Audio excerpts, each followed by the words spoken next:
meeting and welcome to this meeting of the Community Safety Partnership for Haringey. Just want everybody to note that this meeting is being recorded for live and subsequent broadcasts via the council's internet site. So just to make everybody aware of that. Naz, are there any apologies for absence? Yeah, I do have apologies for absence. Let me just pull this up here. So I have apologies from the co-chair, Councillor Adam Jogi, Hubert Malcolm, Beverly Tarker and Rachel Lizauer. I've also got apologies from Pete Shaw, who of the fire department. Okay, lovely. So what I think we'll do in that case then is go through those present at the meeting, just go alphabetically as they appear in the Teams bar. So morning, Anne. Good morning, everyone. Anne Graham, Director of Children and Young People Services for Haringey. Thank you. Morning, thank you. And Marco. Morning, Marco Bardetti, Detective Superintendent for CID Local Investigations at North Area. Thank you. And Charlie. Good morning, everybody. Charlie Spencer, Assistant Director of Stop and Search. So I'm here to present the item with Bev Hendricks around our Stop and Search project. Thank you, Charlie. And Eduardo. Eduardo Ruggio, Senior Tottenham Community Safety Manager. Thank you, Eduardo. And Gavin. Morning, everybody. Gavin Douglas. I'm the Acting Assistant Director for Stronger and Safer Communities. Good morning, Gavin. And Jeffrey. Morning, sir. I'm late. Jeffrey Olsen, Chief Executive, Bridge Renewal Trust, Voluntary Sector. Thank you, Jeffrey. And Rona, morning. Morning, everyone. Rona Hunt. I'm the Neighbourhoods Superintendent for Haringey and Enfield. Thank you. And Jackie. Morning, everyone. Jackie DeFalco, Assistant Director for Early Help Prevention and SEND at the Council. Thanks, Jackie. Joe. Hi. Morning, everybody. Joe Bemer, Lead on Community Safety and Offender Management for the Council. Thank you. And is that Latoya? It is. Morning, I'm Latoya Ridge, Senior Operations Manager for Victim Support. Hi, Latoya. And Naz, we've already introduced you. Yep, I'm Nazir Chowdhury. I'm the clerk to this meeting and Principal Committee Coordinator. Thank you. And Sandy. Hi there, good morning everybody. Sandy Broker, Intel and Analysis for the Haringey Community Safety Team. Thank you, Sandy. And Russell. Good morning, Russell Simmons, Deputy Head of Service for Probation. Thank you, Russell and Will. Hi everyone, I'm Will May-Maris, I'm Director of Public Health for Haringey. Lovely. Thank you very much all. I will just move down the agenda now to look at any urgent business. Naz, any items of urgent business that we need to address? No items, Chair. Okay, lovely. And then declarations of interest. If any members could let me know if they have any declarations of interest.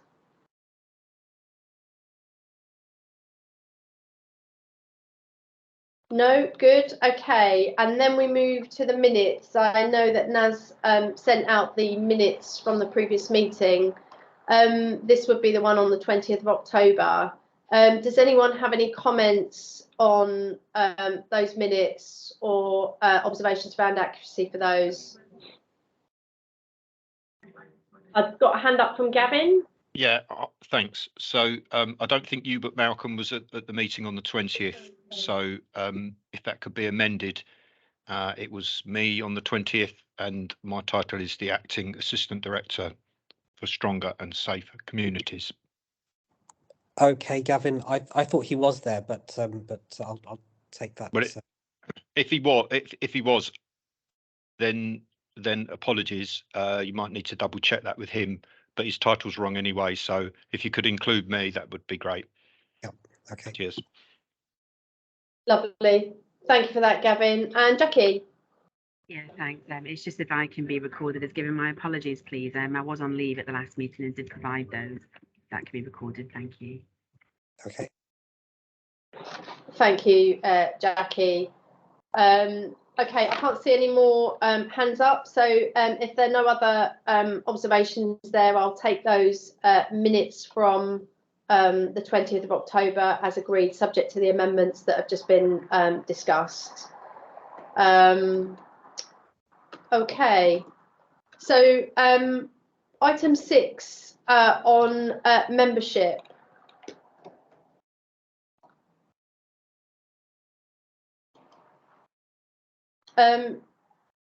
Jackie? Oh, apologies, I think I was too quick to put my hand up there. It was just to say that because I wasn't at the last meeting, I don't know if this was discussed, but I don't appear to be on the membership, and I think I'm here representing the Youth Justice Service, which are a statutory partner. So it was just, I don't know if there's been a discussion about a change of membership, or is that just an anomaly? Yeah, I need to check that actually. Naz, can you assist with that? And I don't know if there's any paper for this meeting, or is it just a discussion? No, it's just for noting. But I'll put you down, Jackie, on on the membership list. But yeah, it hasn't. There's been no revision since it was first initiated at the start of the year. Thank you. Okay, fine. So is there anything else on this item, Naz, before we move on to the stop and search item? No, there's nothing else. Okay, lovely. So if we could move on now to stop and search. I know Bev and Charlie have a presentation for us, so over to you. Thank you, Chair. I think I'm starting the presentation and Bev is coming in. Just want to check with Bev and Charlie that that's the case. Lovely. So I think we're going to have some fantastic, we're going to have some slides put up. I'm going to not speak to each slide in turn, but rather than to give the narrative as to why we do the work in the first part of the presentation. Bev, I think then hopefully I start with a little bit of a video and then I hand over to you. Is that correct? Fine. And Joe's going to assist us with the slides today. Ah, perfect. I hope Joe, if you could check the volume for the video, because I think there's something on our screen that needs to be tweaked so that the volume then can be played on the video. So when we get to that point, we might need to stop. If you can put the slides up and I'll begin the presentation. I just want to start by saying I know that stop and search is a really important. Oops, Joe, wait for the slides to come. Otherwise, I'll be ahead of them. Just coming. Oh, sorry. Take your just time. coming on now. Give me No 2 worries seconds. at all. Right, hopefully. Yeah. I'll go into slideshow.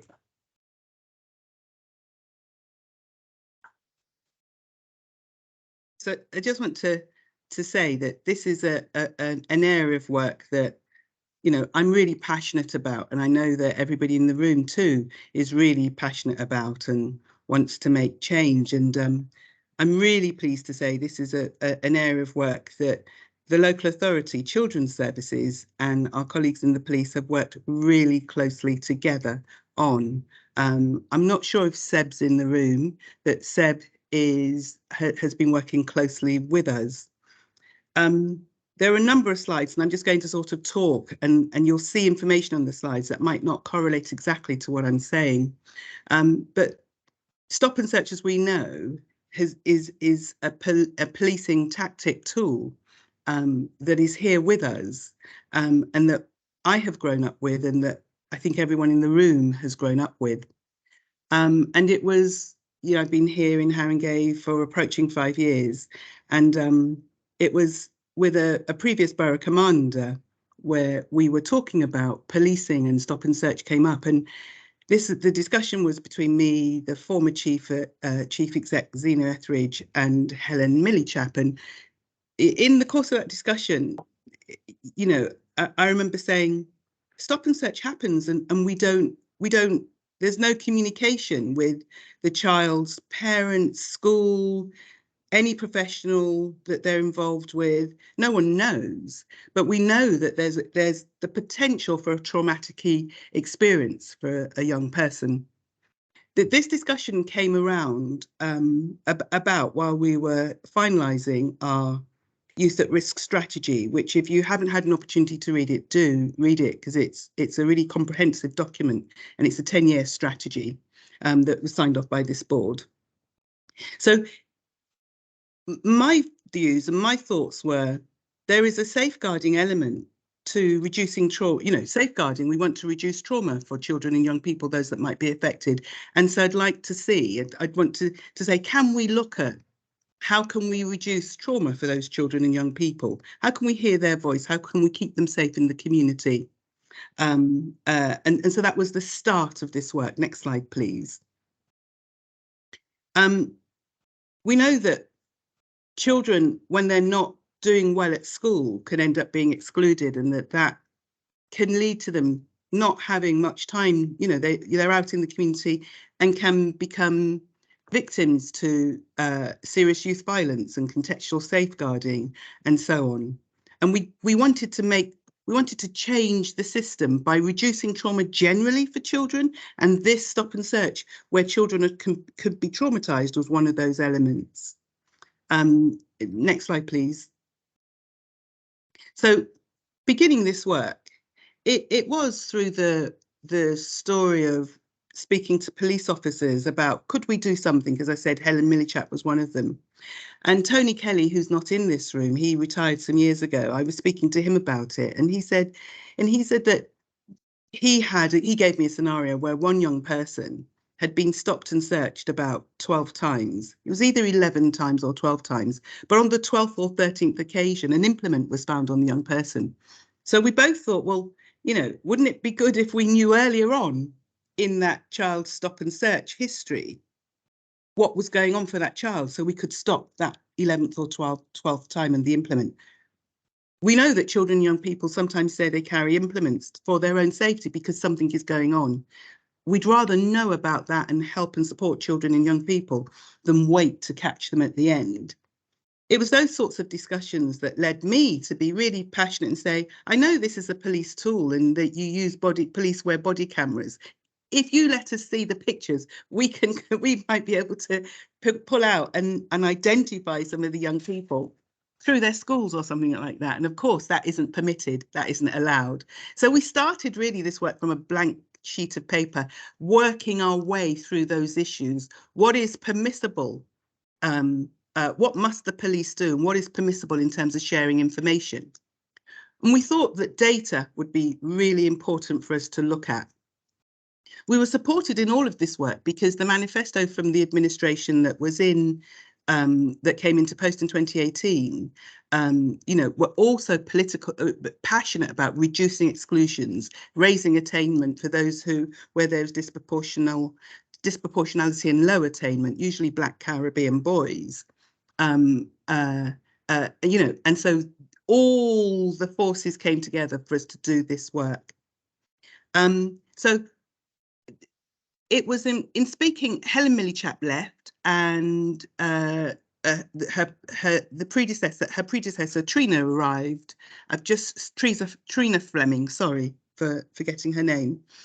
And Trina was working with Ella Marriott, who was doing some research, and stop and search was part of policing generally in communities, was part of her work. So Ella and I really began to work closely.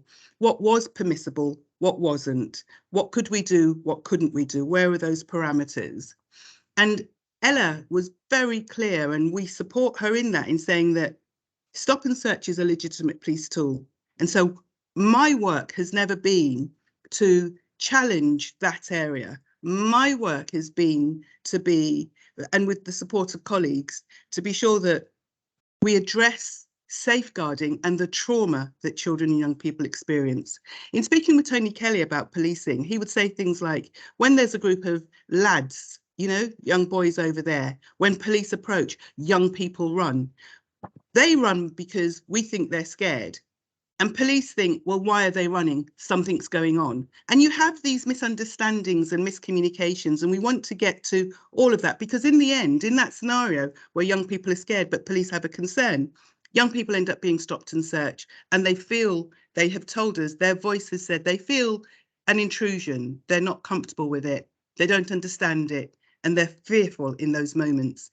If they then go into school with all that aggression, all that fear, and they haven't told anyone, then they can fall out with their family, they can fall out with school, they can, as I heard last week, I think we all heard on the news last week of the 14-year-old who was stopped and searched and he was on the floor, didn't want to engage in activities, didn't want to come out of the house. It was that issue that we want to look at. And so all this work is seeing safeguarding through, stop and search through a safeguarding lens. The police are really comfortable with that, and we're working to look at how could we achieve that.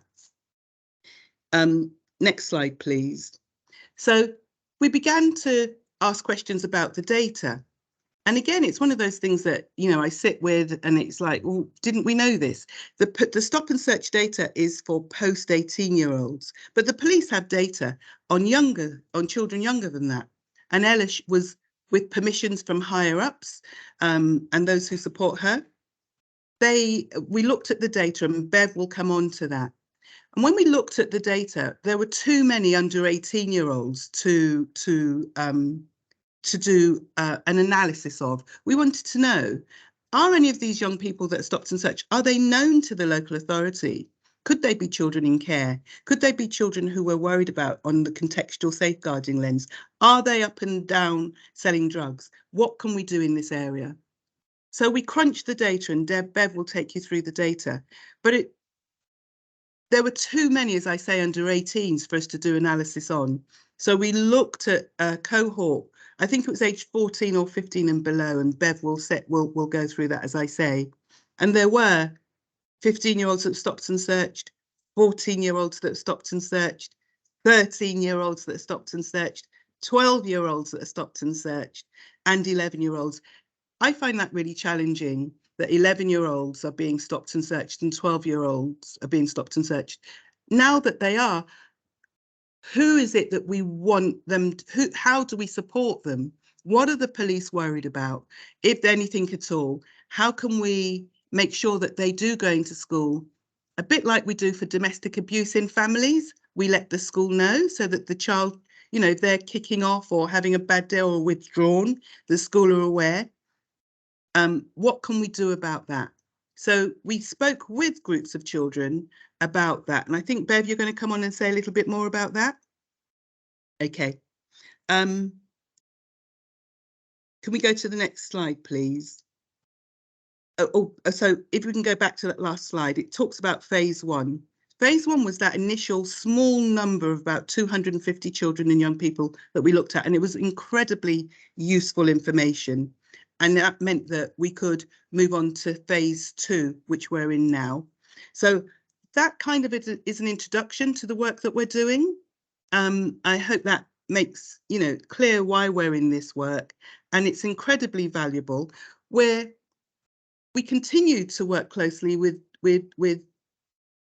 our police colleagues, even though the borough commanders have changed. And I'm really grateful for that close working relationship, because without that close working relationship, we can't continue. We are all on the same page about focusing on best outcomes for children and young people. Okay, now we've got a little bit of a video, if it works, fingers crossed, where a young person is talking about her experience, not of stop and search, but of exclusions and how, and about her experience of being focused on in society and how that has impacted her. She's doing incredibly well now, but it's the child's voice in the room. So over to you. Next slide, please. And hopefully when we press play, it'll start. There's that sound issue. So there's something on our system that we need to use the audio. Not hear it. Yeah, it's playing on my one. Can I just interject there? Where if you stop sharing and then try to share again, at the top right hand corner, you'll see a button for audio. You need to click that button for audio and then share. I should say that the young person that we're speaking with, because this is a whole system change, part of it is about stop and search and what can we learn, what can we do. There are many things that we're doing as a consequence of this, like training with police, hearing the young people's voice. We had a fantastic session at Commerce House. The young person that you'll see is at Commerce House.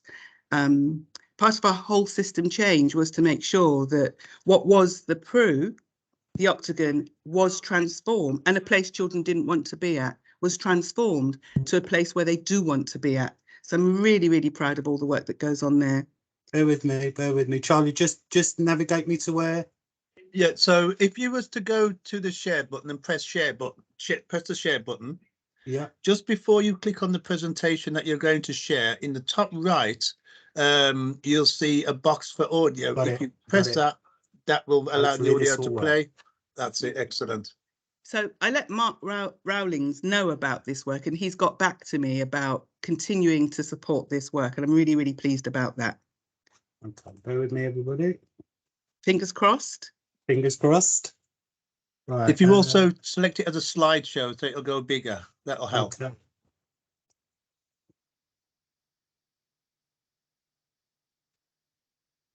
Oh, it's not going into slideshow. I'll resume slideshow. Okay. Don't know what slide we're on now. Sorry, bear with me.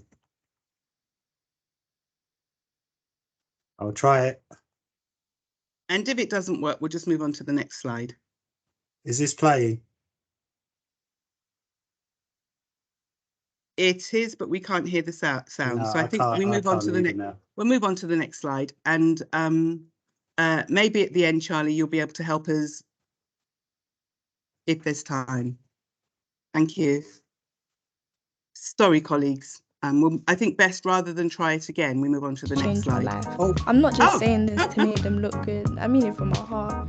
They accepted me for who I was. I was an outsider, a mess, and other schools all looked at me the same. Just another angry black girl kicked out of their school. But HLP saved me. They took the words diversity and love and showed it to me like never before. Okay. They became more than just a unit, but a family. So if you go to the one above, yeah, and if you start from the beginning. Okay, let's try. Brilliant. Again. Apologies, everybody. Technology's against us. I've been at HLP for 6. Sorry, technology's against us. Apologies. I've been at HLP for 6 weeks, and honestly, it's changed my life. I'm not just saying this to make them look good. I mean it from my heart. They accepted me for who I was. I was an outsider, a mess, and other schools all looked at me the same. Just another angry black girl kicked out of their school. But HLP saved me. They took the words diversity and love and showed it to me like never before. They became more than just a unit, but a family, and I'll forever be grateful for that. Schools see kids like me as criminals or lowlives, but HLP changed that stereotype and helped me thrive. And now I'm better than ever, one of the top schools in the borough. Thank you. That was just a very short 90-second or so clip from one of our young people talking about how the system, school and outside of school, had made her feel overly focused on and stressed. And when Bev and I spoke to children and young people about Child Q, that's exactly what they said, that in school they were focused on all the time, outside of school they were focused on all the time, and stop and search is one of those things that young people had spoke with us about too. So I'm really pleased that just a small injection of 6 weeks in a place where she felt safe and not focused on all the time has helped her find a calm space really to move on. So move on to the second part of the presentation. Over to you, Bev. Thanks, Anne. Chair, how long have I got? I think. Getting myself back off mute. We've only actually got one more item afterwards, which is the police item, which will probably only take about 20 minutes most. So feel free to take as long as you need. And wave at me if you need me to accelerate the presentation. But so I'm bringing to you, as part of the work that we agreed to do with our colleagues in the police, we were given access, limited access to some information that allowed us to, through a safeguarding lens, audit the needs of the children who had been, young people who had been stopped and searched. The data set allowed us to look at a period from April through to September. And as a result, we randomly are sampling and have sampled some 100 cases, 100 individual young people. We think that sample provides us with a good base for some of the findings that we are about to publish in the new year. After we go through a proper consultation with our colleagues, all the relevant colleagues. So just to go through the process. So the sample of stop and search over a 12-month period really began when Ella gave us some data last year. So we've included that in the audit process. So it told us that in one given month, over a 12-month period, 242 stop and search records with no further actions for children were conducted. 25 were discounted because no identifiable information was available, and 217 records were analysed by our BCU, and this included the lens from the Multi-Agency Safeguarding Hub Haringey MASH. In the column in the green, you can see we've broken it down by the age range, and you can see that 3 children age 11 were stopped and searched in that 12-month period. 14 children age 12 were stopped and searched. 68 age 13, and 132 age 14 were stopped and searched. 196 of those those stops and search did not generate a Merlin, and that's right, they don't have to. If there's not a safeguarding concern, there is no obligation to submit the a Merlin to MASH, and there's all sorts of data protection reasons as to why that is the approach that had formerly been agreed. But 21 of those 196 did generate a Merlin and came into the MASH, and those 21 cases have been admitted into the audit. If we go to the next slide, Joe. Joe, you're a star. You're an absolute star. So, of the audits that we completed, I'll go straight to what we found.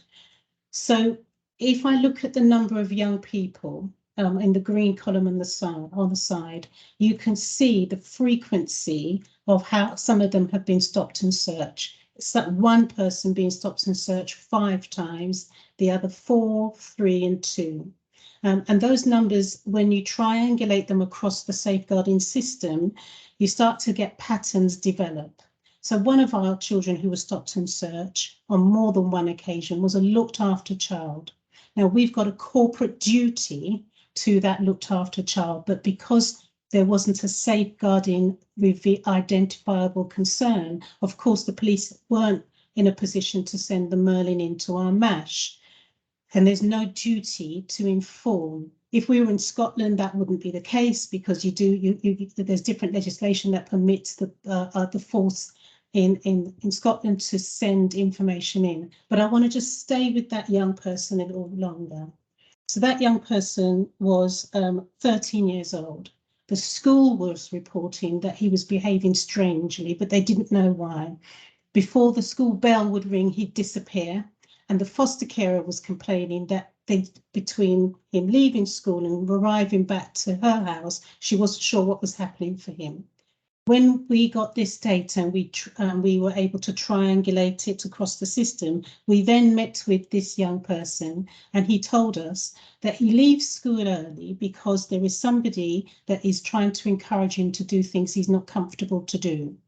And he wasn't confident to tell the foster carer just in case it would have an experience as with other young people, and she asked him to move on from his placement. And so he was holding that tension, that stress, and he didn't tell his social worker either or his IRO. So all the trusted professionals were unsighted that he about his experience.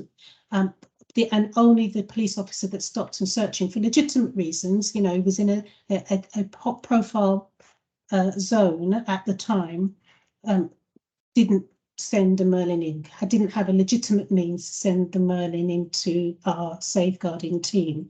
When we had this discussion with him, we were able to do work with the foster carer, we were able to do some work with the school, and he's now settled, and the challenges that he was afraid of in the community no longer are a challenge for him. And the benefit to that one child was enormous and significant. It's quite a compelling story that we'll write up in detail in the final report. We also found that one of the children in the 5 that we sampled from this cohort was staying out late. Now, the story the young person gave us is that he stayed out late because of the domestic abuse that was occurring in his home. Now, when he was stopped and searched by the police officer, the CRIMS approach, as it was referred to, wasn't asking him if he was okay.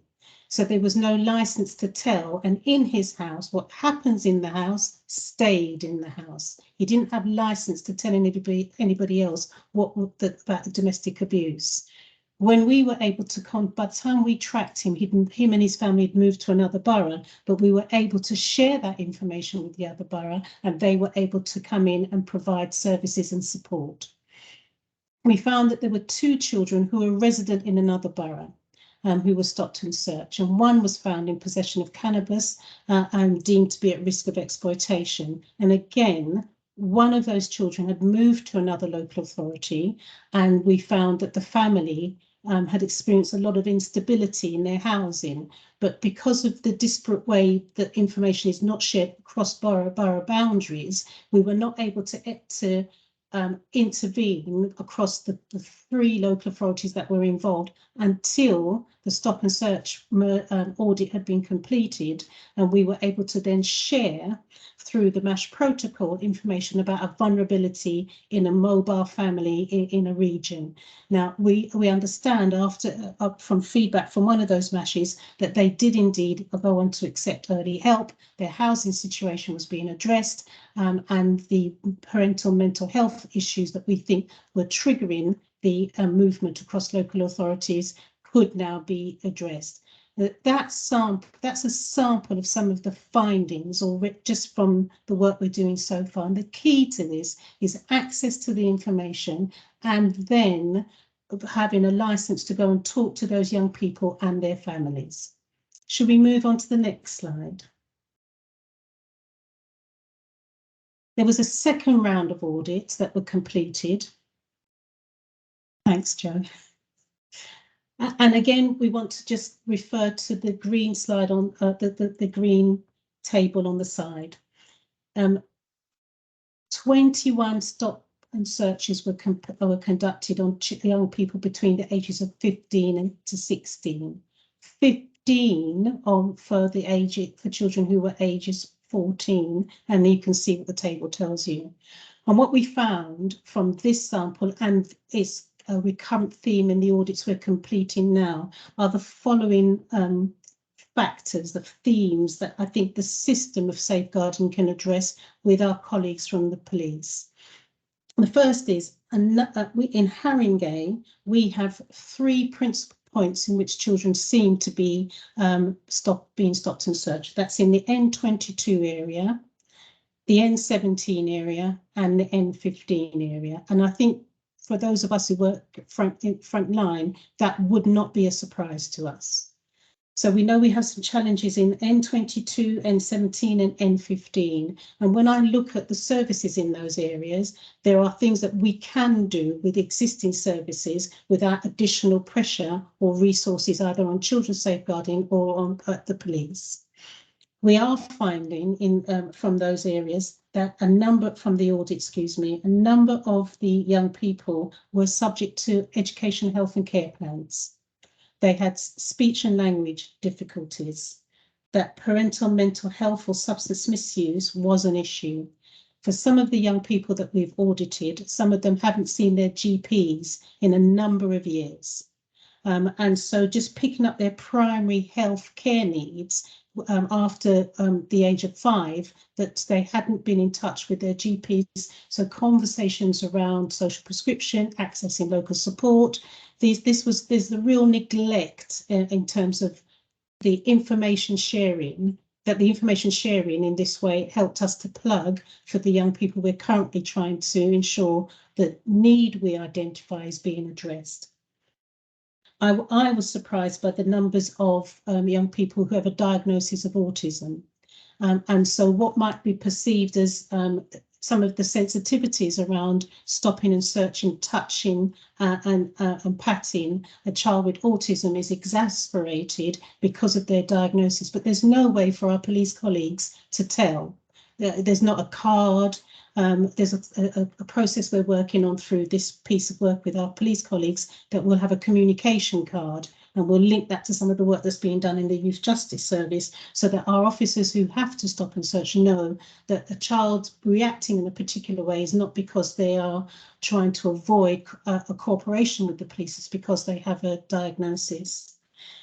And then I referred earlier to, if we go to the next slide, please, Joe. I referred earlier to an engagement event that was facilitated at Commerce Road HLP School last week, and out of that, and in the build up to it, we have a small working group that is really providing capacity for us to do that sensitive and detailed work with young people, so that we can start to make changes in the system, the adjustments in the safeguarding system now. So one of them is a suggestion from a group of young people who say they would really welcome the missing app. The missing app is not one that's been developed in the country, I am told, and it contains the Go Wisely, if you're stopped, these are the kind of your rights. It also enables the young person to do their own return home interviews. So if they are missing because of domestic abuse and they go and stay with a friend because they can't bear to be there, they can just say, I'm all right, but I might need help to do X. They can talk to a trusted professional. And we'll come back to this partnership with the prototype when it's near finishing. At the moment, young people are trying to find a name for this app. Then we have commissioned the Godwin Lawson Foundation. But what we were struck from the audit to find is how many of our parents are really very naive and unsighted on extra familiar harm and the risks to some of their young people. The journey from school to home in particular areas can be very challenging for them. And so through the Godwin Lawson Foundation and the Parent Champions, they're engaging some of our parents to say, if at 11 o'clock your 14-year-old isn't home, what do you do? What should you be doing and why don't you know? And so again, in the final report, we'll come back with the impact that piece of work is happening, it is going to have. In terms of the workforce, I won't go through all of the bullet points, but there is something I just want to draw to all of our attention as a body of professionals in this room.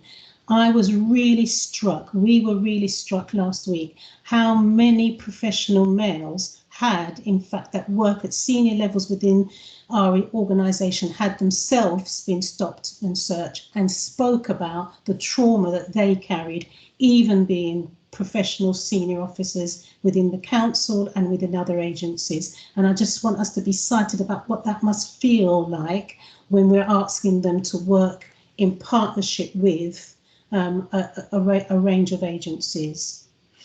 So, well, where are we going with all of this?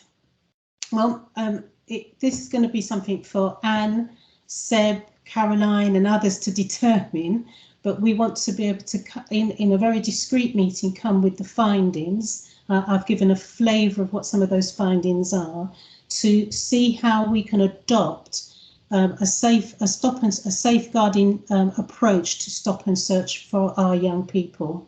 One of the young people in the session last week helped me to see it through this in this way. If our Kate team are trained, they didn't call them Kate, I did, are trained to do work with us in this way, can we train some of the officers? They didn't say we should stop doing the stop and search. Our young people are quite sensible about that.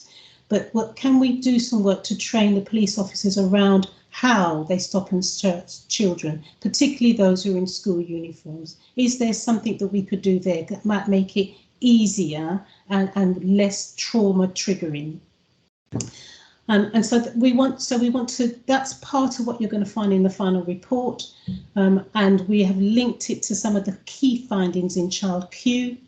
Not all of the 15 recommendations from Child Q is relevant here, but you'll see in the report that when we come back maybe around March, that one, we've achieved the objective to make changes as it's happening and as we know the needs to be today, and then a longer term systemic suggestion, proposal for changing the way we stop and search children. Thanks very much. Thank you, Bev.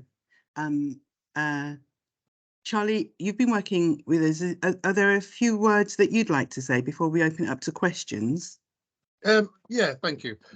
So my background is a youth justice background, and I do various pieces of work with the police, and I've written serious case reviews. So this work around stop and search is so critical because it features so heavily in all of those different aspects of work as it relates to adolescents. So I'm really, supportive of what we're doing and pleased that I'm involved in this work. Just a word about the children and what they said. I spoke to a number of them last week, and not one sort of like said, no, we don't want to be in this. We don't want to be part of anything. What they were most concerned about was their influence, i.e. where, not necessarily influence in the project, but where they feel aggrieved and they want to make a complaint, they don't feel they're going to be listened to in that regard. And two, they also wanted to feel a difference. So whilst we're doing this piece of the work and we're putting the app in place, they want their experience to feel different. And those, for me, were the key things that children said. So it wasn't saying, no, don't keep us safe, police officers. We want you to keep us safe. And, we know the streets are challenging. So we do want you to keep us safe.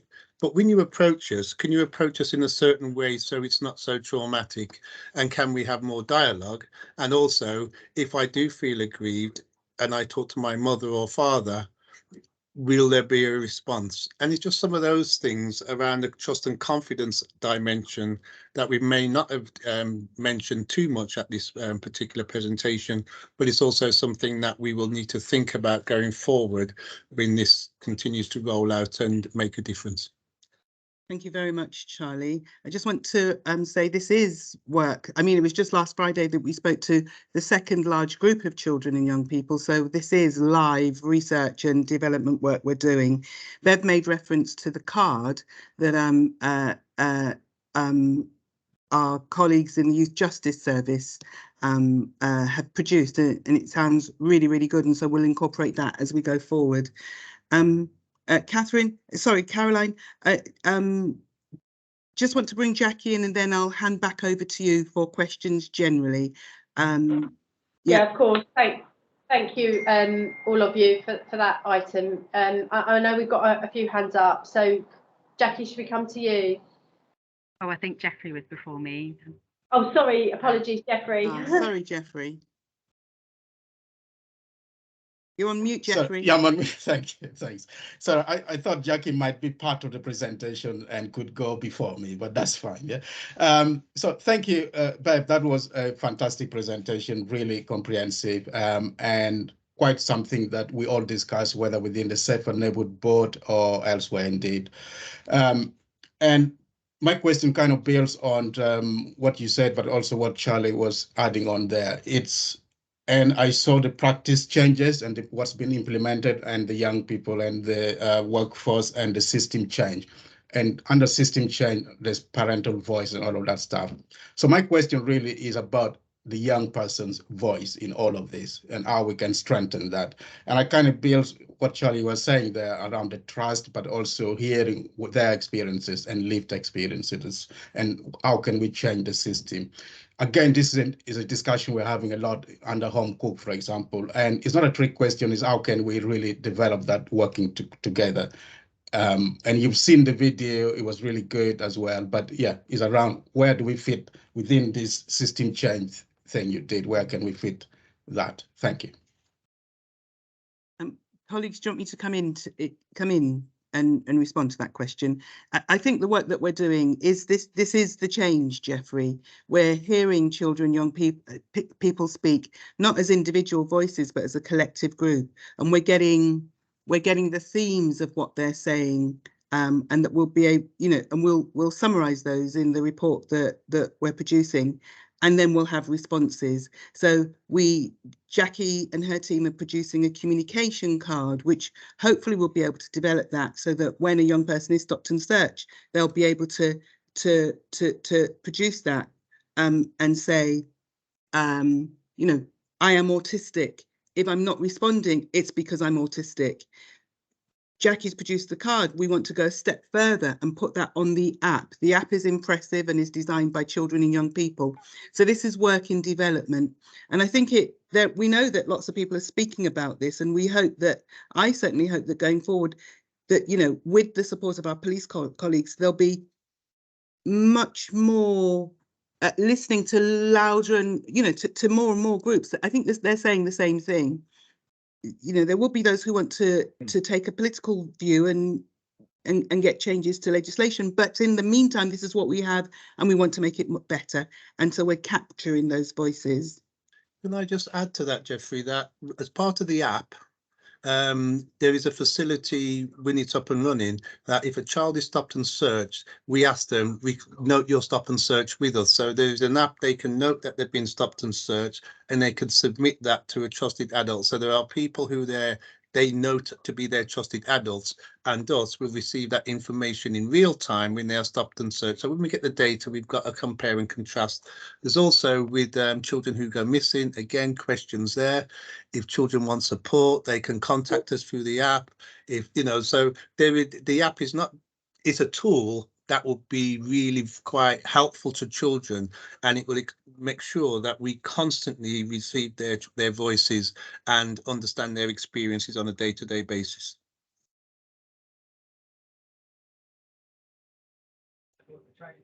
I think, Caroline, I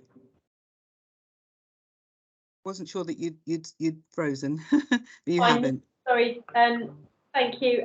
Shall I bring Jackie in now? Yeah, thank you, colleagues. I mean, it's just so great to hear about this work because it's so needed, isn't it? And I just think our response to this in terms of how we're addressing technology is fantastic. A couple of comments from me and then a question, if that's okay. It's been really great to use this work as a platform to build on the work that we're doing in the Youth Justice Service. So they've created something called Think Space, where they're bringing young people who are involved with our service together on a regular basis to think about how they influence service design and decision making. And some of the feedback that's come from them lately, building on this work, is around how we strengthen our relationship with the police colleagues. So really thinking about that, they've been looking to develop a community workshop program, but also looking at how they can raise issues with our police colleagues in terms of things like, getting our stuff back, when it's taken off us. So this is a real example of how this is built on this work. I had a meeting with Jazz Core, and Marco might be talking about this in more detail, a couple of weeks ago, and it's exactly what you were talking about, Bev, about autistic young people being stopped or young people with learning needs being stopped. And she has created a whole range of work in Enfield that we're now going to replicate in Haringey, where it is a training programme for our police colleagues all around how they support young people with SEN in terms of identification and the response to that. For exactly those things that you said, it can present as being resistant or, different behaviours. So that is fantastic. And we're going to plug that into our Children's Academy. our multi-agency workforce development and learning programme to make sure that that training is not only rolled out to our police colleagues, but rolled out across the network in terms of any engagement with young people. So I just wanted to mention this because they link to this work.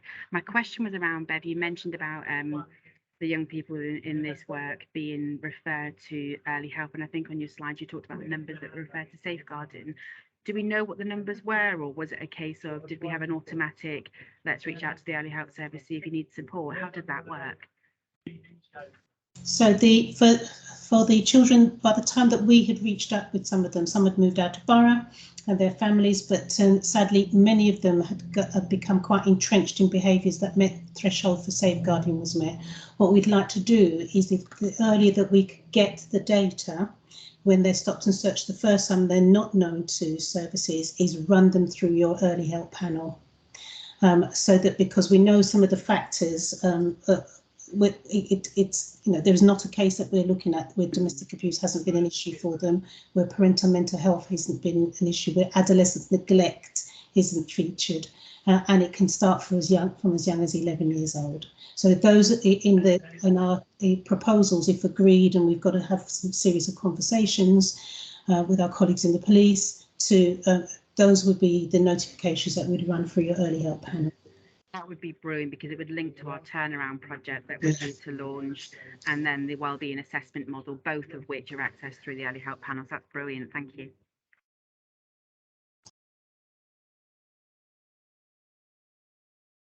Thank you. I've got a few more hands up, so just to give everybody an opportunity before we move on to the next item. If I go next to Stina. Yeah, thanks, and hello, Caroline. I don't think we've met. No, I don't think so. No, very nice to meet you. I just wanted to say, as cabinet member, that I think this is the most amazing piece of work, and I take no personal credit for it whatsoever. It all goes to Anne and Bev and the police officers, Seb, and your teams. And I think it is truly a terrifically forward-looking and creative way of looking at such a serious problem and trying to use it to support young people. So just want to say that, put on the record how fantastic I think it is. And I was at the event for most of it on Friday afternoon, and it was really, really moving. Having said that, I think we've got, it's just an observation really, I think we've got a partner missing here, which is health. And I think that listening to Bev's analysis and what Anne was saying, and Jackie, you said young people with autism, EHCPs and speech and language. Yeah. Now, on another forum, Anne and all of us are pushing health to invest more earlier for speech and language. And when you listen to some young people, you can see that their speech and language isn't very perhaps where it should be, and also that what can come over in manner might be, it's what you were saying about, you know, the card, jumping with autism. I really think that we should be sharing this at the Health and Wellbeing Board, and possibly, I don't know what you think, and the forums where health can, because while we're looking forward, we've also got to look at the next generation of children and young people coming through. And this is further evidence around how young people can communicate, and if they don't get that early communication, how disabling it can be for them and how people can react. And it's really, really important, it seems to me, that we take a big view. In terms of safeguarding, there are three partners at the table. There's local authority, the police and health, and we have a shared responsibility. So I do think that looking at it as well on the health contribution and health grasping the importance of that investment in speech and language and in early identification and so on. So we really push them for Haringey is important, because we have been behind the curve in this borough. That's my first point. My second point is just a simple one. I was thinking about the card, and I'm wondering, people who are allergic to penicillin wear a bracelet. you know, they have a bracelet, or someone who's epileptic. I've seen that. I've got epilepsy, so that if a person has a seizure, they're wearing a bracelet. I just wonder whether for young people, whether having a card you've got in your pocket and so on, whether there might be another way, particularly young people with autism. You know, that's just a thought. They might find that personally offensive, I don't know, and intrusive. But if a young person is willing, it's an easy way. You wear it, or like you just, it's there saying that, you know, I'm autistic or something. Anyway, it's just a thought. But fundamentally, I think, and my final point is that we need to be putting this out in whatever journals there are. Whether, I mean, Anne knows I'm going on and on about the local government. I call it the trade press. There's the local government chronicle, municipal journal. There's all the other stuff, and I'm sure there's also police news magazines that you have internally, because we should be shouting about this. It's such brilliant, creative way of supporting children and young people. Yes, thank you. Thank you very much, Councillor Brabazon. All ideas are really, really helpful in this innovative work. And so, you know, you're right. Charlie's, you know, helping continue to help us develop this work, and will be leading on the report production. But, you know, I spoke with the police commissioner, you know, so that this is something that we can speak with him about, Caroline, about police policy going forward. I don't want this just to be one of those initiatives that is a really good piece of work and then it sits on a shelf. I really want this to be changing the way that we all operate in this field. And that's why Cressida Dick before him, I'd mentioned it to her, we hadn't got this far ahead, but and now I've spoken to Mark. And so with your support, I really want to get it at that table. We will be speaking to the Violence Reduction Unit and Sadiq Khan, so we get it on their table. I'm really looking forward to us having, and Councillor Brabazon, hang on to your seat to us having a national conference so that we can get this work out there. But we need to do the work, so we've got a product that's in a place whereby it's not developmental and really exciting. What is it? What are the policy changes we want? What are the you know, what is it that we're able to say, this is the positive impact, so we really get people behind us? And so definitely to the Health and Wellbeing Board, and then beyond that, and the journals as well. Okay, thank you. Agreed, and thank you, Anne, with all of that. And I think you're right, we need to take it to the next stage first, and obviously we look forward to working together to do that, and then obviously present that as a policy change once we've realised the benefits of it. So certainly we'll take that further with Seb on our side, and obviously yourself and colleagues. So really look forward to doing that. I've got 4 more hands up. I'm really keen to move on to the next item, but if we could just go through, Marco, do you want to come in next? Cheers, thank you. I'll be very brief. No, thanks, Anne and colleagues, for a great presentation. The app sounds really exciting. Just to bring in a bit of cross-referencing on a side role, I'm also a crisis negotiator for MPS, and it's becoming more common that when we deal with people in a moment. Oh, you've gone onto mute.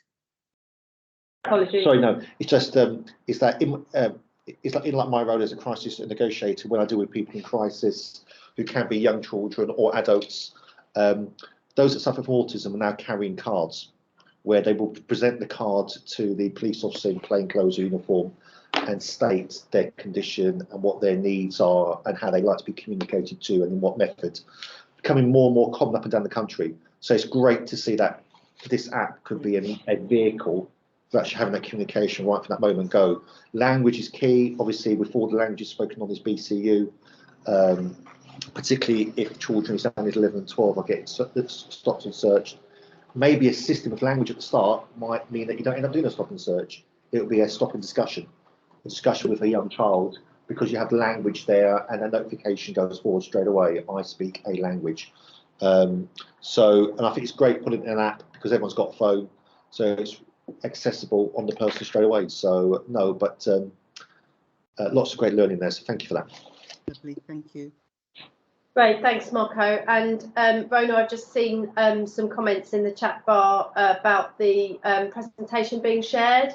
Would that be okay, Anne and Bev, for that to be shared with us? Yes, of course. Yeah. Okay. Lovely. And also, if we just come next to, just going back to hands up. Yeah, Joe, shall I come to you? Yeah, just a really quick point just for the board's attention. It's just worth mentioning the Mayor's action plan on accountability and trust in the Metropolitan Police, which was published 2 years ago, 2020. Which will, I think, support this work locally and enhance this work. Just wanted to kind of update the board on this really, and just to say that the intention is that I'll bring this back to a future board meeting, probably in the new year before spring, just to give the board an update on what this will mean in terms of Haringey. But certainly it will support this approach, I think, which is, yeah, I've not seen in other boroughs. Thank you. Lovely, thanks very much. And Hubert, I see you've joined us. Welcome. Thanks, Caroline. Apologies, I was on jury service and I got released yesterday, so I'm back now. Yeah, so just a quick one for me. It's really great to see the work that Bev and Ella, Seb and myself started many moons ago. It's great to see this moving on from strength to strength. I'm sure it's going to be covered, but we know that a lot of the experience between our young people and our parents are generational. I know that I speak to my young people, my nephews and my daughters about what happens when they get stopped and searched. Can you maybe outline what we're doing with parents and carers about supporting our young people as well? Because obviously some of their experiences do kind of, help our children not want to get involved. So is that a possibility, please? Thank you. Shall I start, and then Bev and Charlie might want to come in? I think it's an important area of work that we're just beginning to get into. We know that for children and young people in the youth justice system, that we can support those parents because we know who the children are. But I think the point about intergenerational is one that I'm still thinking about. On Friday, I didn't anticipate that the majority of the black men in the room were disclosing that they had been stopped and searched. And all the black men in the room were professionals. Now, there is an issue about trust in the police. Generationally, if black men and black women are saying to their children still, this is what can happen to you at the hands of the police. That's not a trusted discussion. When I was young, if a policeman turned up or a policewoman turned up, that we were told to have trust and confidence, and I'm that old that you could. Whereas now we hear that, one of our schools, police came in uniform and the children were worried about what's going to happen, who's in trouble. We want I'm speaking for the police. I think the police want to change that narrative. That's a really hard narrative to change. If we see on our televisions a 14-year-old who was going from A to B, not involved in crime, is handcuffed, is thrown to the floor, and he's got 3 large men, all over him. The two, there's a separate. I can't see the two working towards trust and confidence. So this is an area where, with our police colleagues, we need to do more thinking and understanding. We might end up with an app for parents, we don't know. But the mere fact that parents don't know is the beginning. We want parents to know, and then we can hear from parents, what do they want? You're right, thank you for raising that point. Bev?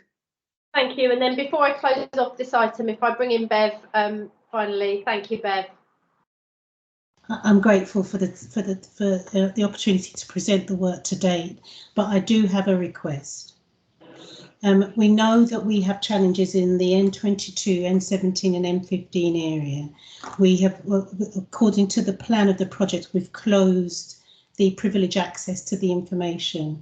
But and I think that I would welcome a conversation in a place to be defined around how we can continue to have referrals in when our young people are stopped and searched in what is defined as a hotspot area or problem profile area, but so that we at least get that information through, so so we can start to do build our analysis and strategically plan about what we do in those areas. So although this audit, this piece of work has identified those 3 areas, it would be as an immediate reaction, could we consider having those Merlins submitted, whether or not there's a safeguarding concern, just by the virtue of the fact if a 14-year-old and under is stopped and searched in those 3 zones, somebody needs to know. Bev, yeah, I can certainly take that away on behalf of up here and discuss that in particular with Seb, who I know has been working on this in detail, and make sure that we get a response to you back as soon as possible. But I totally take the point and the need for it, and obviously goes without saying that we completely support the work. So thank you so much to you and others for the work on that. So. Thank you. Thank you very much. Thank you. Okay. And we'll catch up with you about that request to Bev outside, just so that we don't lose it, because it'd be fantastic. We don't, you know, even today we wouldn't want to lose it where there's an opportunity. Thank you very much, Caroline. No, absolutely, absolutely. Thanks. Can I just say and extend my thanks to Charlie before he goes? Thank you very much, Charlie, for your work on this. Yeah, You're sorry. absolutely welcome. Actually, it's a privilege for me to be working on such an innovative project. So it's mutual. So that's it. Enough of the Christmas love. Let's leave the meeting. Thank you very much, Anne. I appreciate it. And you, Bev, Caroline. Take care, everybody. Thank you. Bye. So the next agenda item is for me to do a short presentation around its title, Policing Commitments in London. But what I wanted to do was talk a little bit about the priorities in the Met, things changing in terms of the new Commissioner's arrival and how that has slightly changed the landscape a little. Talk about our priorities locally and how we're performing against those, and how we're set up locally to deliver on some of the objectives that are being set for us. So what I want to do, I know we've got a couple of items of any other business, so what I'll do is probably talk for about 10 minutes and bring Marco and Rona in at appropriate points, and then open it up for questions and a more broader conversation if that's helpful. One of the things I wanted to share with you first off was there's a number of things, if you could just let me know, because while I'm sharing I can't see the screen anymore. If you could just give me a shout. I'm in the same room with Marco, so I've got the thumbs up from him. Thank you. So I'm just going to get you to, so this may or may not be familiar to you, but I just wanted to outline a little bit where we are in the Met at the moment with our performance framework, our commitments to London, and what we're working on delivering at the current time. I would say we're slightly ahead of ourselves here because we are launching a brand new performance framework in January following the Commissioner's arrival. So I will talk about that a little bit. There will be some significant changes in terms of how our performance outputs are measured, but probably in terms of the work that we're doing, not a significant difference, which will probably make sense if I just talk through this one first. So our performance framework, we have a number of pillars, which you'll see in the blue on the left-hand side here. The top bit is the key area really that we focus on in terms of performance delivery, what matters most to Londoners. So that's really focusing on reduction and detection of our highest harm and priority crimes across London. And there are 12 of those in total, which I'll come on to in a minute. There are other areas, as you would expect, around involving the partnership, which is obviously evident from our ongoing joint work, and also more and more mobilising the public and that sort of active citizenship. The next pillar talks about achieving outcomes. That's more around the criminal justice side of things. So, for example, when a case has been charged, how good we are essentially at progressing those in line with the criminal justice process and also indeed the wishes of the victim. We talk in the next pillar about data and digital opportunities. So this is all around exploiting data, and I'll come on to some really good examples of what that means. And indeed, the project that we're just speaking about is already an example, but how we're using our digital technology and being very much data driven around some of the decisions that we make. The next three are more internal, I should say, areas of our pillars. So looking after each other as teams, thinking about officers' welfare, sickness, you know, all the different support that's available for our officers who, many of whom do, you know, come into contact with quite traumatic incidents in stressful circumstances. So that's what that one is about. And learning from experience is obviously on the theory that we're continually, you know, developing in a learning organisation. And the last bit is more about our environmental impact, which I would say probably less relevant for the purpose of this meeting. So if I focus first on what matters most to Londoners. So I mentioned there are 12 areas, and these are them. In essence, it's around reduction of high harm offending, protecting the public from those most dangerous, and that revolves in essence around how good we are at solving serious crime when it happens, and the crimes that cause most harm to people, so hate crime, knife injury, rape, lethal barreled gun discharges, so firearms discharges.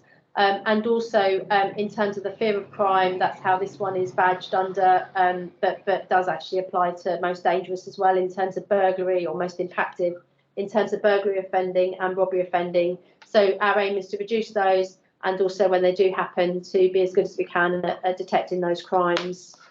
I have to say, from a really positive point of view, at North Area, we are currently top of the Met in terms of how many of those we are achieving. So no other BCU is currently achieving as many as we are in those areas. The level does fluctuate, and of course, crime rates differ between Haringey and Enfield, but generally speaking, we're in a really positive place around some of that. Particularly when comparing to other BCUs, all other BCUs in London. Mobilise public and the partners. I'll just focus a little bit on this area because this is also going to be very much a feature for the new Commissioner in the performance work moving forward. So this is around greater public awareness and engagement. A lot of this is around trying to shift public confidence, and in particular it refers to PAS, which is our public attitude survey, and talks about how how well we're responding to keeping people informed, dealing with things that matter, and are listening to concerns of local people. And I'll probably bring in Rona in a minute to talk a little bit about how the kind of way we measure that is going to be changing, and particularly with a new application called Zen City, where we're much more interactive and responsive in terms of our initiatives that are happening in our communities to improve trust and confidence, and then how we then go on to measure the impact of those under Zen City. Public attitude survey is very it comes from MOPAC. It's quite slow in its response, and it's not particularly local. It's ward level based for sure, but it's not particularly hyper local in terms of any initiatives that we might be doing in a particular discrete location. And what we need to be doing is seeing the impact of what we're doing a lot more quickly and dynamically, so that we can obviously understand if it's worked, if it's been effective in shifting that all important public confidence. More active citizens talks about number of people that support us, not only our warranted officers, but specials, cadets and volunteers, and the number of positive action initiatives. So that they're called positive activity here, but that's changing under the new framework, and the kind of positive positive initiatives for us as a BCU. And the number of ones that we do in particular delivered by our new town centre teams, of which obviously the one in Haringey is based in Wood Green. So that's a very quick look through the existing performance framework.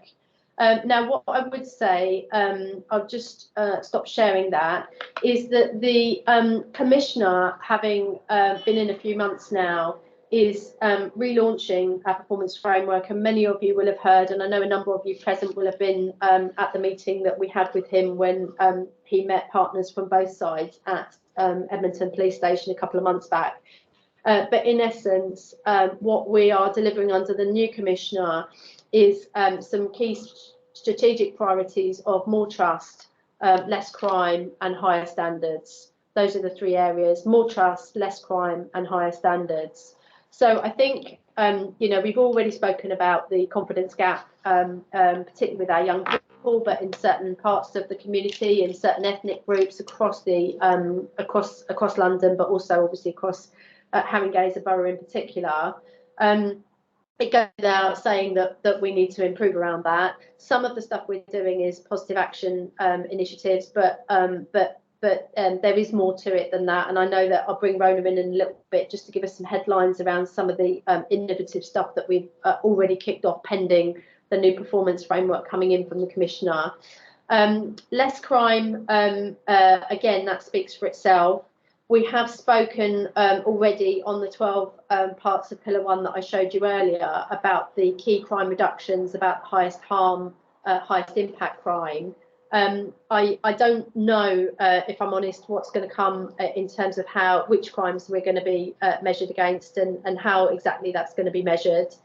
But obviously, as soon as we do have that, I'll share it with you. But I can't see a situation where we won't be focusing on similar things. So knife injury, robbery, burglary, the things that cause the highest harm and impact, as well as obviously the safeguarding offences. We do need to be really careful about reduction or setting targets for reduction in many of the safeguarding areas, in fact, any of them, because we understand and obviously well aware of the lack of reporting in those areas, and we also don't want to create these perverse incentives where things aren't properly reported or recorded.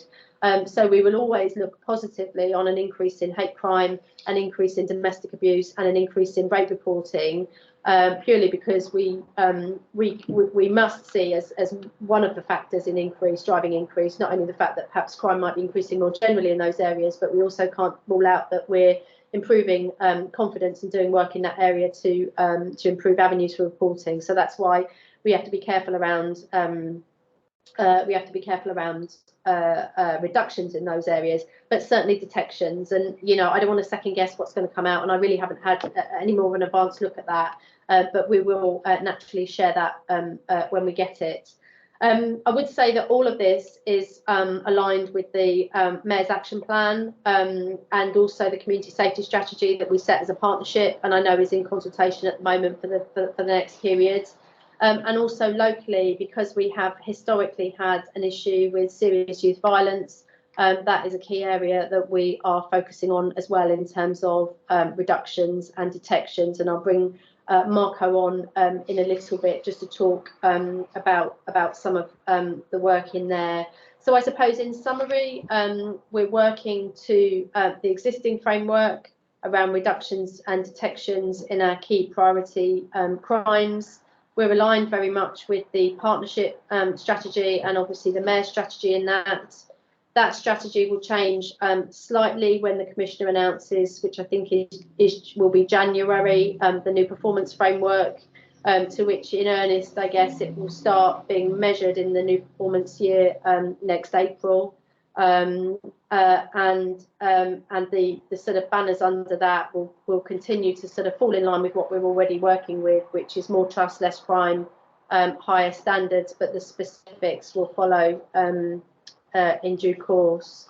But in the absence of that framework, I just thought it might be useful, Rona, if perhaps I bring you in just to talk a little bit about some of the building trust initiatives that are already underway in Haringey, just for members that aren't aware, and also then Marco to talk briefly about some of the additional work that we're doing around violence reduction, particularly with the external asset that we tend to attract at Haringey.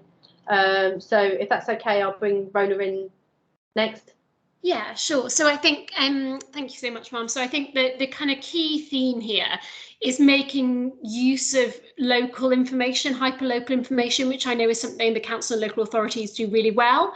I think it has been seen traditionally for us as quite hard to get hold of, really, directly from residents in a way in which we can kind of use it to monitor and track activity. So maybe the local ward officers, for example, will have received that information, they'll do something on it, act on something, but at a strategic level, as a senior leadership team, we found it, I think, quite difficult to get oversight of actually what areas do we have less information on. Are we happy that it matches our data and it kind of matches what's coming out of Marco's tactical coordination group and task and coordination group. So I think that's really the theme for us. So Zen City is the Met's new way, really, of getting. It's come from America. I think I mentioned it on a previous meeting. It's still in really early days. It's the Met's way of getting really hyperlocal information from residents about issues that are most affecting them, which essentially is the whole kind of premise of neighbourhood policing, if you like, to make local people feel like they have a voice. And that then the critical thing is it comes to us, and then we have to task out to our teams to try and do something on, or have it considered at Marco's level in terms of resourcing and what we can do around a particular area, but then particularly around comms. So we're in really early days, and they haven't fully got the dashboard that we need up and running. So at the moment, we're working from raw data and raw information. I had a look at, whilst you were speaking, Mum, at the most recent weekly results, which came out actually yesterday. And we had 239 responses from Haringey residents. They are not looking for me, and this is me looking at one snapshot, because I hadn't kind of prepared to have a look through the previous 2 months. They're not looking for me as representative of our communities as I would like, albeit I would say that we all probably would have guessed that with a new technology-based initiative. But what I can take away is a look at that, and I can feed it back at the next meeting if you like. So to have a look at who we're getting feedback from, what types of things are coming up at the moment, just so you know, it tends to be what you would expect in terms of drug taking, so antisocial behaviour linked to that, and theft and burglary, acquisitive crime. But I'm more than happy to provide a full update on that. And we are very much in early days, as I say, but I'm really happy. I think in the new year, our next meeting, I'll be in a good position to update you on what we've had so far, how we use it, how we share that. The positive activity initiatives will really link into this. So we've had these now for, I'd say, about probably 18 months. And in Haringey, we have had, so since they started, I think they started June 2021, actually, this suggests, and we've had 4, 6, 8, 10, 14 spread across the borough, and they tend to focus on a specific type of crime. So we've had one on drugs, ASB, violent crime, robbery, and burglary. They either take place for 3, 6 or 9 weeks, and basically what happens is we use volunteers to go out and in essence do a whole load of prevention work with us. They include the local authority. So Joe, I'm pretty sure they come up at PPSG, and we kind of work with you on those. But in essence, the whole idea is to really blast an area with prevention initiatives, and then afterwards we do a whole load of feedback around. Actually, there's formal surveys, and it's externally monitored, and it's linked with MOPAC. And in essence, we then say, well, this is what the survey data has shown us. They do a pre and post survey data for people in those areas. The middle bit's the prevention bit, and then afterwards we feed back.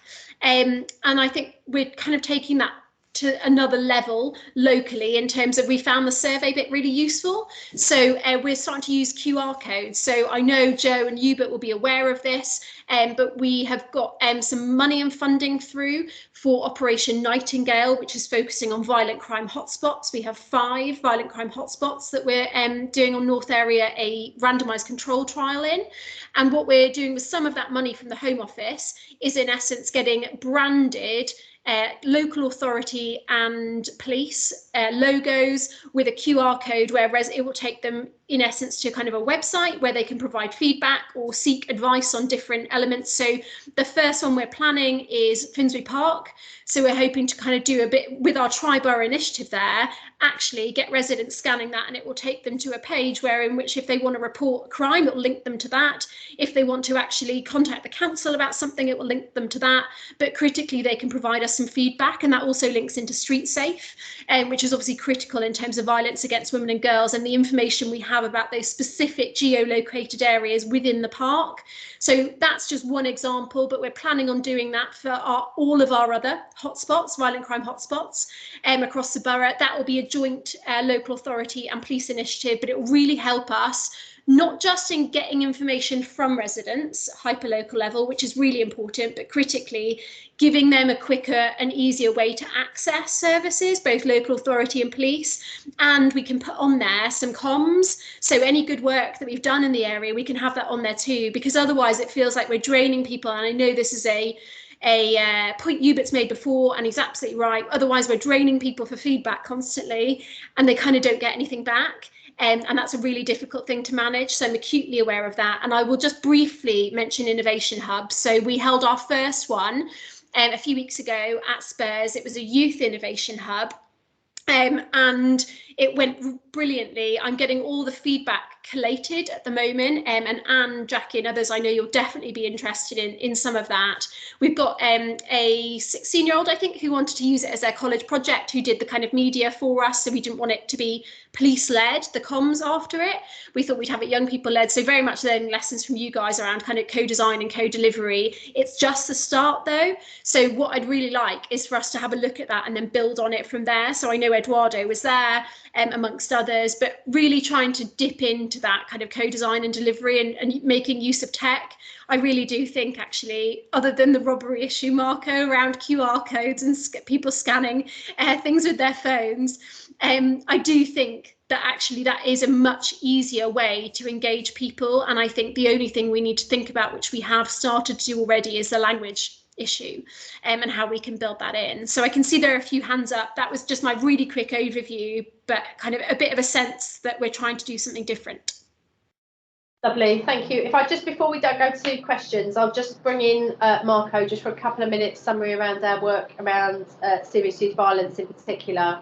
So over to you, Marco. Cheers, boss. No, so it's just to it's like reiterate. So just give everyone a quick update. So from a tasking and resource allocation point of view, as Rona said, I have a monthly task and coordination meeting where Haringey is more than capably represented by Joe on that meeting.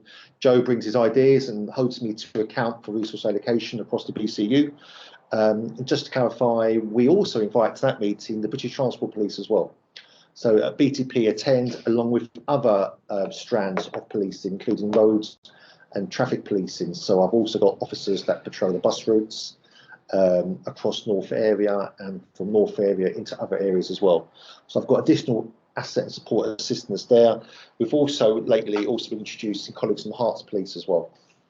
Herts Police, because it's very quick and easy to get a train from Herts into Haringey or back out again. So it's important that we have a complete coordination task with our colleagues that can assist us there as well. In terms of TSG and the Violent Crime Task Force, we have benefited over the last 10 months of having at least a TSG or Violent Crime Task Force assisting us on North area. It's been a great assistance for us in the high crime areas in particular. And I'll come to some statistics in a second that will help show how much benefit that's been. In terms of processes, we've taken knife crime violence as our priority, and we've sought to introduce a more victim-focused approach. And that includes setting up an internal team here in the police, which is a knife crime investigation team, where my officers, a regular team of officers and detectives, will work very closely with the victim, particularly victims who self-present at a casualty department. We don't contact police but self-present. We work very closely with victims to see if we can assist them in any other additional safeguarding measures, and also to try and understand what were the causes of their injury. Typically, with some victims, they do not want to engage with the police initially. However, we found some great successes with our team of dedicated officers who appear to be striking up some really great relationships with our victims and getting them on board to support a prosecution, which then we can mitigate for it across the BCU, across other suspects as well. That critical incident team has contributed to what are good, encouraging crime figures. It's always disappointing when you have one stabbing, but we have less stabbings this year than we have last year. We are, across the NPS, the second most performing borough in terms of reductions for knife crime. In terms of detections, we're again the second best BCU in the Met for knife crime detections, which again builds upon the work by putting the victim first. We're the only BCU in the Met to be in reduction for knife crime offences and to be in also positive knife crime detection rate above the Met standard. So we are leading the way in terms of our success rates there. And if I just mention very briefly, in terms of, we're also reduced figures this year, which is good in terms of our homicides. Now, Haringey has still suffered 2 homicides this year, which is it's awful when we suffer 1, let alone 2, but that is reduction from what we suffered last year. And part of that work, working with partners through the TCCG, putting our resources in the right place, exchanging information and intelligence that we have from all our various services very early, continuing that exchange, has contributed towards that continued reduction. Obviously, we're aiming for 0. That's always the target, is 0. But we are showing a trajectory down the right way, which is good. And I'll just mention very briefly hate crime, which is very much led by my colleagues on response team.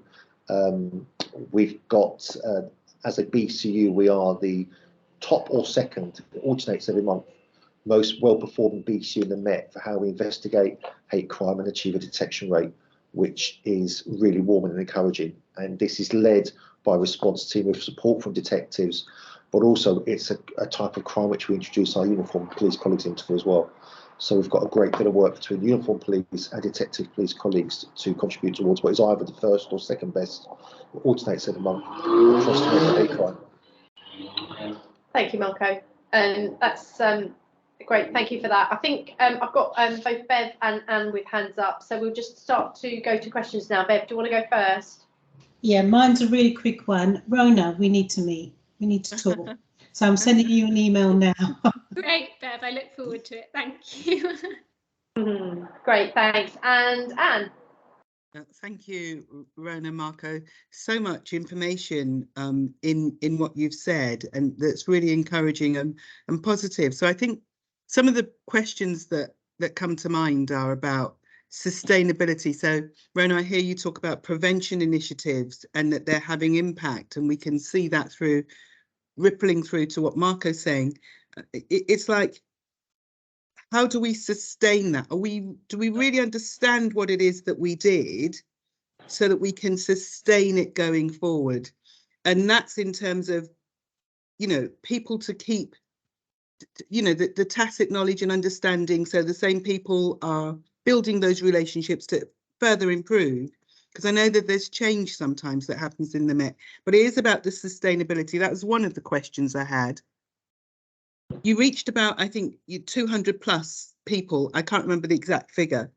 And I'm just wondering about the cohorts that we were speaking about earlier. Those who perhaps are more disaffected and will keep away from the police. How are we going to reach them so that their voice is heard, so that they are able to help shape the way forward? That was one. We hear from our members quite a lot, and also from our schools in the postcodes. Bev made reference to N17, N15 and N22 drugs, openly being sold in broad daylight. One of our one councillor got into an Uber or something, or something happened with their car in a particular area, and they were surrounded by people. It was as though the people in the local area who were selling drugs thought the car stopped to buy drugs. This is people's everyday experience. It's so what are we going to do about drugs in particular? I think that those are my questions. Thank you very much, Marco, for your work on serious youth violence. Jackie and I and us in the local authority are really keen to hear about those things. Thank you. Thanks, and there's quite a few things in there. I think sustainability, So the first point I want to make on sustainability is I think the model of positive activity initiatives is helpful from a sustainability delivery point of view because it relies heavily on volunteers. So you have kind of MOPAC surveys kind of rolled out, some officers assist with that, but mostly by volunteers. And then a lot of the work is done by volunteers as well as officers. I think your point about sustainability was really around the actual prevention work rather than the delivery, maybe. I'm not sure if I understood that in terms of how can we make sure that we keep adapting and amending what we do to make sure it continues to have an impact. Was that what you meant, Anne? Yeah, what I hear is that the initiatives in place are having an impact. How do we sustain them, whether it's through whichever mechanism? How do we keep this going? We know that we get 3-year funding, we do good work and it fades away. How do we keep this going for the community? Yeah, so all those initiatives I spoke about actually are long-term commitments from the Met. They're not relying on individual funding pots, and they have been basically written into now our role profile for neighbourhoods, which is kind of being tweaked and reconsidered with the Commissioner's new massive commitment, if you like, to neighbourhood policing as a model. So they're all in there, absolutely, and they won't go away. The point I wanted to make on innovation hubs really goes to your point of how can we get the people with most lived experience, the people who are most impacted by crime, the people generally who have least trust and confidence in the police, and indeed sometimes local authorities, and won't really as readily engage with us. I think the helpful thing about innovation hubs is that we're not running them ourselves. We're getting community members to run them for us. We're paying people for their time. We're paying young people for their time when they turned up. So we did it in Spurs kind of NFL room. They got a bit of a stadium tour. We gave them a bit of a goodie bag. We got some community representatives to run it for us and MC the whole day. So it was very much, we were there to listen rather than to run the show. And the questions that we kind of put to the young people were written by those community members, not written by us as police officers. So that's really key. I think Zen City is another example for me of how sometimes it's helpful to have a step or a company almost one step in between the Met and the end user, being the public, because actually that as a brand, you're not giving the information to the Met, you're giving it to, you know, this Zen City thing that you might not necessarily kind of have, you know, you might have more trust in where the information's going almost, and that something might be done with it. But I think it's definitely a conversation that we need to kind of take on in terms of how do we do this moving forward, because actually I think it's just something that we need to consider in everything we do, really. So it has been thought of. I think some of that's helpful. I think sometimes if there's another name to it or someone else is running it almost, I think that's a helpful perception for people to have. I'm certainly not suggesting we pretend it's got nothing to do with the Met, but I do think it's helpful sometimes if there's one step, we're one step removed almost. Yeah, that's helpful. Thank you. On mute. I thought I'd get through the whole meeting without doing that. Thank you both. Will, shall I come to you with your hand up? Yeah, hi everyone. So Will, Director of Public Health, Haringey. Thanks very much for the presentation. I also just wanted to note that the sort of joint working with the police has been really good, and I think we're making really good progress as a partnership. I wanted to highlight some of the work we've been doing on violence against women and girls. We had a presentation from police colleagues about something called the Gwen Initiative, which is about going into schools and speaking to girls in schools about what matters to them in terms of women's safety and domestic violence. So that's just a live example of how we're building trust. So I think that those kind of preventative initiatives and visibility in our communities is really welcome. I wanted to make a couple of other points as well. So we've talked previously in I think the joint CSP and Health and Wellbeing Board about the work we're doing to combat drugs harm. And I think that we have talked about that, and you did talk about that in the presentation, but it wasn't one of the kind of things directly highlighted in the METS framework. I do think the drugs trade is probably driving quite a lot of crime in Haringey. So taking that kind of public health approach and prevention at different levels would be a agreed priority. And then the other thing I wanted to highlight was just the geographical disparities that we have within the borough, and how we make sure we're kind of capturing those. Generally, we have just far more reported crimes in the east of the borough. And so are we directing those resources, and are we really responsive to those communities? So thank you. Those were my points. Thanks, Will. And yeah, I mean, I echo the great relationship, and I know Marco will speak as well to the sort of Combating Drugs Partnership and how well that's going. So thank you also for that. Your answer about resources, yes, in the east of the borough, that's obviously very much where a lot of focus is, particularly with regard to the external asset that we get across the BCU. Marco perhaps come in just briefly around the tasking of resources into those areas and some of the hotspots, which I'm sure won't surprise you as to what they are. And just to reassure you around drugs, although you're right, it hasn't been an explicit priority. We're obviously well aware around how drugs drive significant levels of crime and violence specifically. I would be surprised if that doesn't come up in the Commissioner's new performance framework, but just to reassure you that either way, that is the standard area that we tackle, and also use it as a tactic sometimes where someone might be involved in other types of crime, but that we know they're also involved in drugs, that we use that as an opportunity to do a disruption on that individual who may well be offending in other areas, just purely because that's often a very basic intervention that we can make that has a really simple outcome and good result. So that's not lost on us, and that will continue to be the case. As well as a focus, you'll have heard the expression around county lines involving sort of drugs, obviously going out to the home counties in that way. But the Commissioner is also really keen on focusing on city lines, so drug dealing within the same concept, but obviously what we know is drug dealing within parts of London through a line, which is a regular method for drug dealing, and combating it in that way also. So I think it's a really clear priority for us, not least because it drives a lot of other crime. But I don't know, Marco, if there's anything else you wanted to say around any of that, or no, I just wanted to add upon the tasks now that North 15, North 17, North 22 we mentioned several times today, and when we look at the analysis which is conducted for us by our Met Intelligence Department, we have a preponderance of our crime always on those areas, and that's been historic. Where we try to combat that is we go down to a ward and street level and look into the various wards and see what the crime generators are. So we work very closely CID across into NPT, by like Rona, and back to our local authority partners to identify, is there a crime generator, is there a crack house, can we work towards a closure order, or are there other issues in the area that we can work towards solving. I know that we're doing great work in North 17 and Northumberland Park right now, where the water team are really getting down to street level, and we're supporting that with additional police resources when and where we can, including things like targeting open street dealing, which is a massive concern.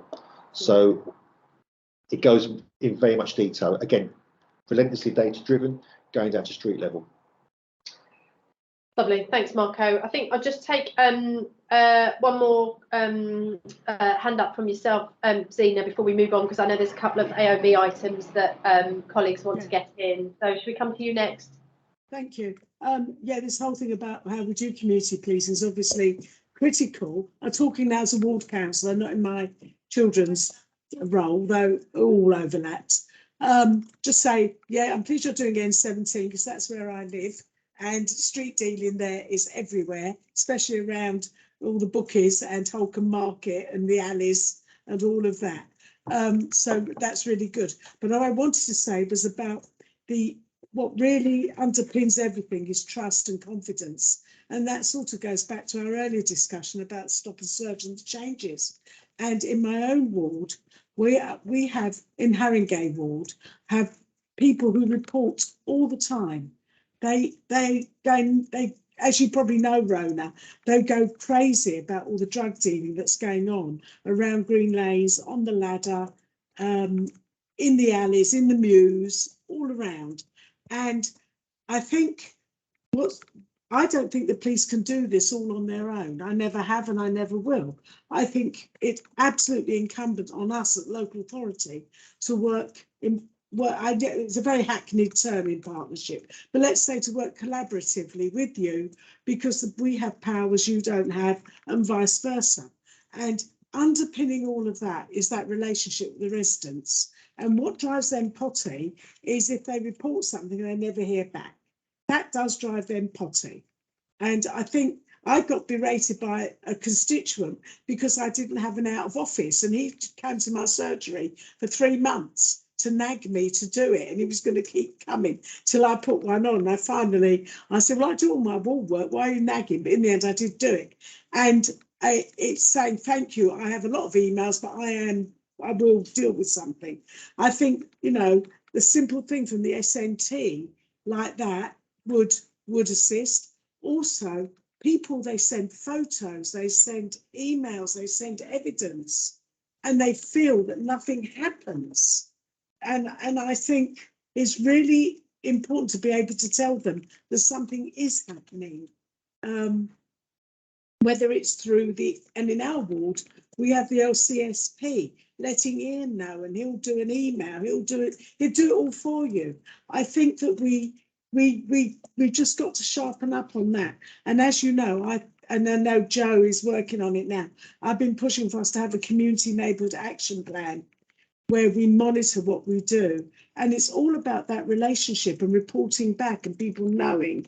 And I think, you know, the police are doing really, you know, people work really hard, and then all you do is get criticised instead of seeing the credit and the good work that's happening. And I think a lot of it comes down to how we're working collaboratively with people and seeing residents not just as people who can report something, but as people who really are partners in all of this and can shape what we do. And that is a big cultural change. But I think that will pay dividends. And I'm very happy for our ward to be used as a pilot, if you want to do it.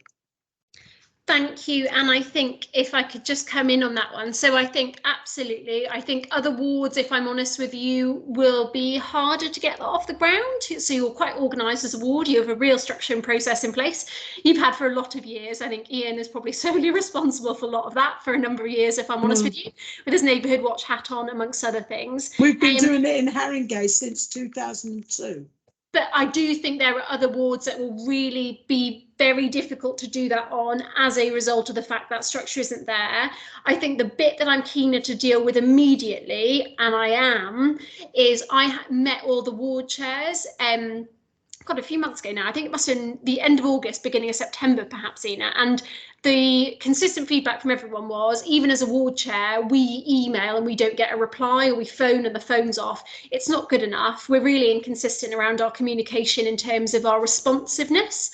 And I am setting really clear expectations and have with my teams around responsiveness. So actually it was mentioned at a Met-wide meeting, would you believe, last Friday with the commander who oversees all the neighbourhood policing teams across London. And we all said there isn't any clear, consistent messaging that we give to our staff around how long to get back to people, and real basics that you would in any organisation, I think, when it comes to customer service. So in the meantime, locally, we're dealing with it immediately, and they've all got a very clear steer from me on expectations. It's not good enough that residents go out of their way to report something because they won't bother on the second or third occasion, and we can't afford for them to feel like that. So absolutely. Thank you, Rona. Okay, thanks everybody. Just moving on to any other business. We've got 10 minutes left. And I do know that Joe, there was a couple of items that you wanted to put up on AOB. So shall I let you start, and then we'll go around to others to see if there's anything additional?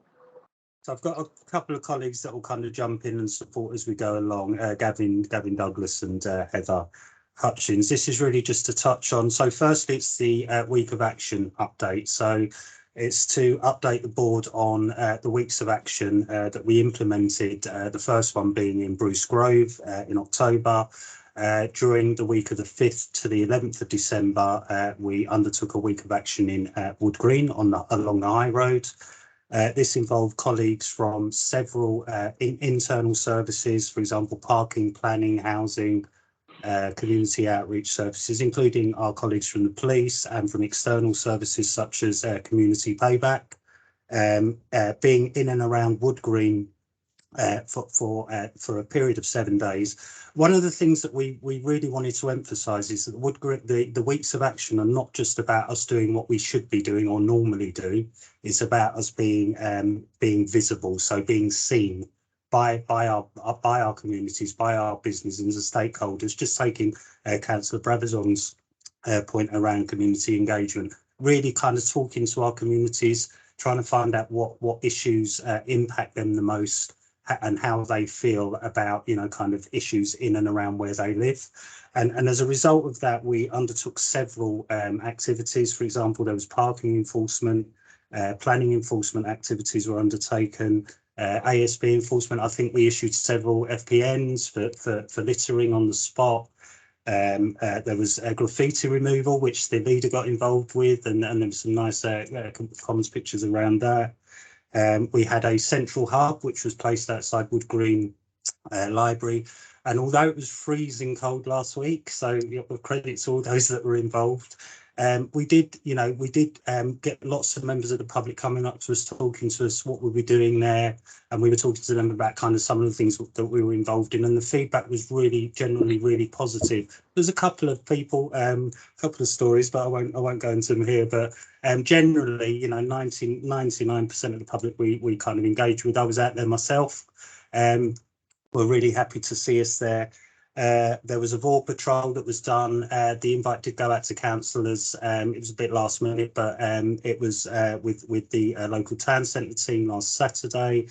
We also undertook an EVA around near the youth space in Rising Green Youth Space in the Green, which was attended by colleagues from across services, including from the Residents Association.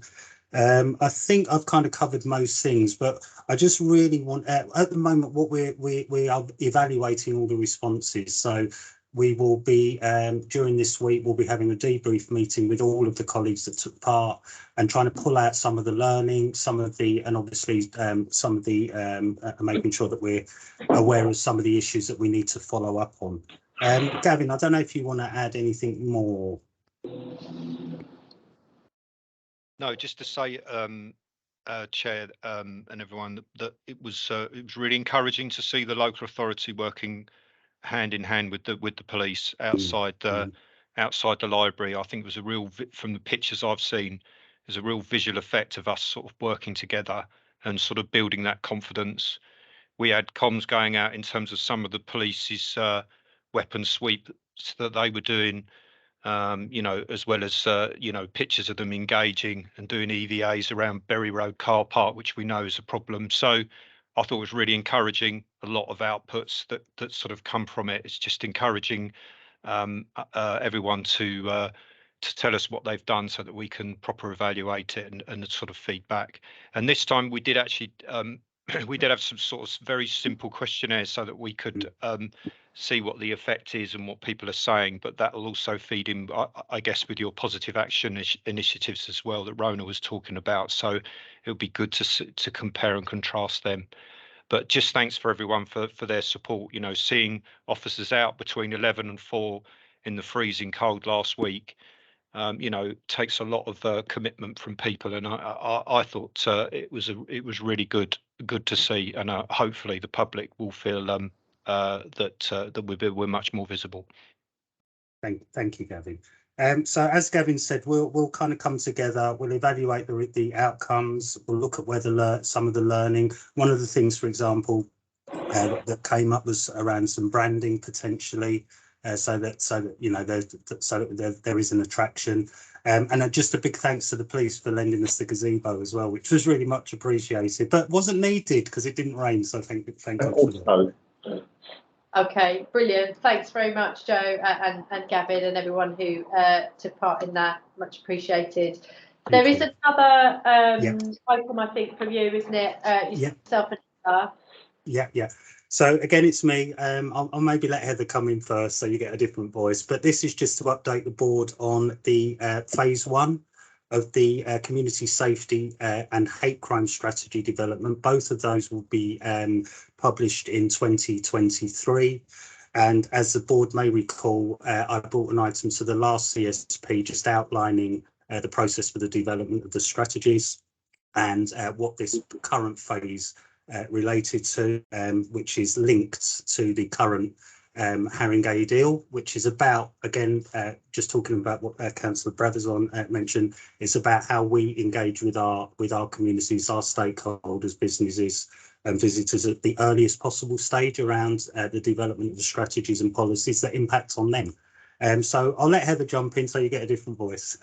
Thanks, Joe. Hi, everyone. I'm Heather Hutchins, Strategic Lead for Community Safety, working in Joe and Gavin's team. So yeah, as Joe said, we've been kind of carrying out our pre-consultation engagement. This pre-consultation engagement has been 2 weeks, and we're currently in the thick of it. It started on the 5th of December and it's running until the 18th of December. Our engagement has included a mix of online, sort of electronic engagement, as well as face-to-face engagement. We really wanted to get a real sort of good widespread access across the borough, so right from east to west. In terms of our face-to-face engagement, I'm at Northumberland Park Resource Centre today doing engagement with some of the residents here. We've engaged in Tottenham, Hornsey. Joe's been to the Hornsey Supper Club. We've been to one of the carers groups at the Abadi Church in Crouch Hill. We've got some engagement on Friday at Muswell Hill and in Green Lanes tomorrow.